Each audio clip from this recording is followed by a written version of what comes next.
Meanwhile, we are continuing to track the damage from yesterday's storm. Cape Elizabeth was one of the hardest hit communities. Trees uprooted and homes damaged there. That's where we find News Center Maine's Alex Haskell live tonight. Hi, Alex.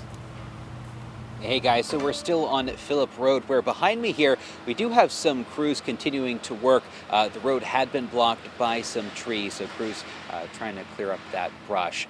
Now, this isn't the only spot where we saw some downed trees. Just down the road, a large maple tree fell in the front yard of David Raffaelli's home. Raffaelli was out for a walk when the storm hit, and he had to take cover inside a nearby shop. A large pine tree also fell in his backyard, narrowly missing his house. Now, others in this neighborhood weren't as lucky. One home was hit by 6 trees. Now, like so many others here, Raffaelli is focused on cleaning up after this intense storm.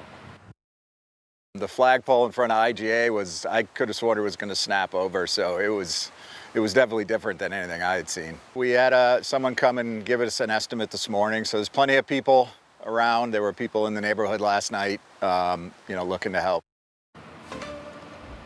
So according to a social media post put out by Cape Elizabeth Police today, a record wind gust of 80 miles per hour was recorded right here in the Pond Cove neighborhood, just showing really how powerful this storm was, guys. Alex Haskell live for us in Cape Elizabeth tonight. Thank you, Alex.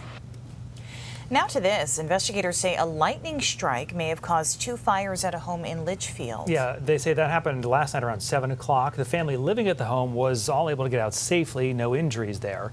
Investigators with the fire marshal's office have determined the fires were likely due to severe thunderstorms that passed through the area. They said they expect to confirm the cause today. State officials reminding everybody to avoid electric equipment or plumbing during a thunderstorm, as the lightning can travel through conductive systems in our homes. The Red Cross is helping 2 people find a place to stay after a fire in Milo early this morning. Fire officials say the people inside were able to get out safely. No one was hurt.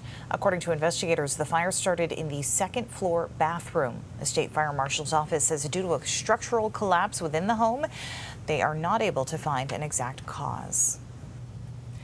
A man is dead after a motorcycle crash in Auburn. Police tell us this happened yesterday right on Center Street. We're told a minivan was turning left onto Center Street when it collided with that motorcyclist, identified as Owen Vince Cruz from Auburn. First responders took him to a local hospital before he was then taken to Maine Medical Center in Portland. Officials say he has died from his injuries now. Police are still investigating that crash. In Massachusetts, a crash there turned into a struggle and then gunfire. Police say a man grabbed an officer's gun, causing it to fire. As Mike Cerullo reports, people in the area say it's a relief no one was seriously hurt after that wild afternoon. We heard a pop. There was an accidental discharge. Next thing you know, all we saw was cruisers come flying down the street. Lots and lots of police. I came outside and they already had them to the ground. It's a one-way side street without much traffic at all, but neighbors say it felt like the whole Seekonk Police Department swarmed Edwards Avenue Thursday. So you never think it's going to happen on your street. Police say it started with a crash on Central Avenue when a young man on his motorcycle rear-ended another car. No one was badly hurt, but first responders came to check him out. That's when police say things took a turn. The operator provided a false name to the police officer during that interaction. Captain Matthew Jardine says the lie was short-lived, and when 19-year-old Nathaniel Cronin realized the cops caught on, He eloped from the back of the rescue and ran. Officers chased him down and eventually caught up on the other side of Edwards Avenue. The scene is not secure. Subject is not detained at this time. He's struggling with the PD. Police say Cronin got the officer's gun partly out of its holster. The struggle caused a shot to be fired. No one was hit, but it certainly left a mark on the neighborhood. If it had been, 10 feet further up in front of my driveway, it could have gone through my fence into my backyard and hit my dogs. Officers quickly brought the situation under control. Here they are leading Cronin off in cuffs. This was an extremely dangerous situation. It's a situation Jardine says officers train for. It's not something you ever want to have happen. I'm just thankful that when it did, that today's outcome at least, there was nobody hurt.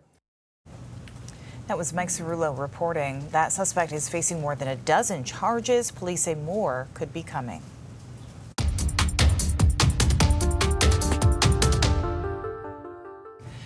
The man accused of killing a healthcare CEO in New York City pleaded guilty in federal court today.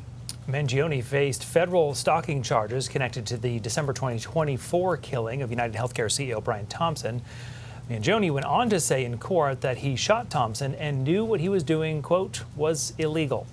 As this case circulated in the news, groups of sympathizers voiced support for Mangione online. The New York City Police Commissioner spoke directly to those people after the hearing. And to those who idolize Luigi Mangione, I say this: violence is not a cause, murder is not a message, and a killer is certainly not a hero. Mangione is set to be sentenced for this federal case in December. Mangione also faces second-degree murder and weapons charges in a state case. He had previously pleaded not guilty. Right now, trial is set to start next month. A woman is due back in court next week after allegedly vandalizing World War II memorials in the nation's capital. Melissa Ferris is accused of using spray paint to graffiti part of the memorial and pouring soap into its fountains. A judge will determine if the suspect will remain behind bars before a trial. She is up against some serious charges that could be punishable by up to 10 years in prison. The crimes drew the attention of President Donald Trump, who posted about the incident on Truth Social. Officials say the memorial has since been cleaned and the fountains appear to be back to normal.